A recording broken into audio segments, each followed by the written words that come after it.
Buenos días, compañeros, compañeras. Es muy emocionante que este Congreso rinda una sesión solemne a una fecha significativa. El golpe de Estado del 11 de septiembre de 1973 es un cambio de época en la geopolítica, en la política global, en el mundo. La llegada de Allende al poder es también un cambio de época en sí misma. Significó el primer gobierno socialista elegido en las urnas.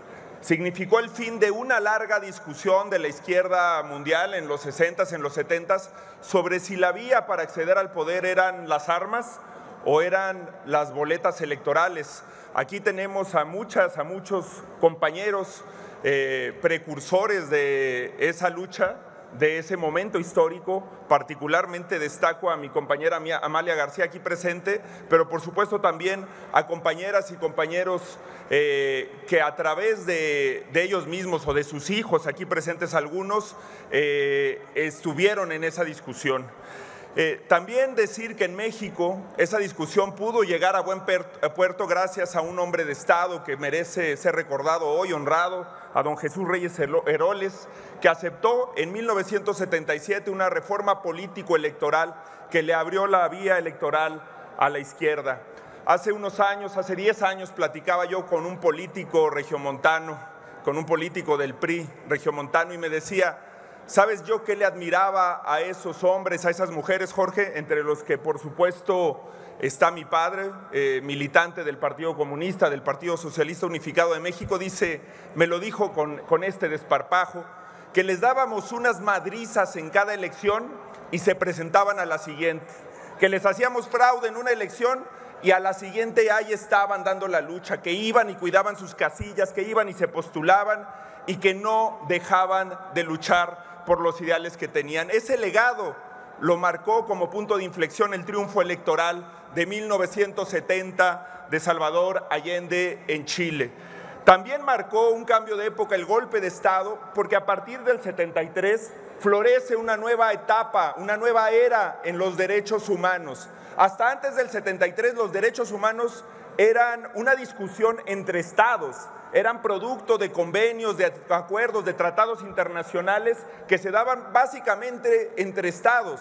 En el 73 surge la vía de la sociedad civil en defensa de los derechos humanos. Las organizaciones que hoy tenemos en el país, en el mundo, pero fundamentalmente en México, en la defensa de las víctimas, las denuncias de tortura por parte de la sociedad civil, la lucha organizada desde la sociedad en defensa de los derechos humanos, la masificación de esta agenda de derechos humanos, que es la bandera fundamental de Movimiento Ciudadano, es nuestro paraguas ideológico, se da en el 73, las primeras organizaciones en defensa de víctima. También es muy importante recordar, como lo decía la embajadora Beatriz Sánchez, que es una enorme distinción para México que Beatriz Sánchez sea la embajadora de Chile en México por lo que representa. Una época del exilio, una red internacional de chilenas y chilenos exiliados que fue ejemplar, que le ha dado a México grandeza cultural, que le ha dado un patrimonio del que nos sentimos orgullosos los mexicanos, las mexicanas. Salieron 200,000 chilenas, 200,000 chilenos a organizarse, muchos de ellos grandes amigos nuestros, y de esos es un orgullo decir que 1 de cada 10 llegó a México. Y también hay que reconocer, como reconocía Reyes Heroles como hombre de Estado, esa política exterior mexicana que nos definió como un país que acogía a los exiliados y que les daba una ruta de vida y que entendía el valor que eso significaba. En momentos en donde se persigue a los migrantes, en donde se les encarcela, hay que recordar esa época dorada de la política exterior mexicana que contrasta con que hoy, en la visita de Estado del presidente de la República Mexicana a Chile, lo acompañan los secretarios de la Marina y de la Defensa. Ese no es un mensaje correcto al pueblo chileno en la conmemoración de 50 años del golpe de Estado.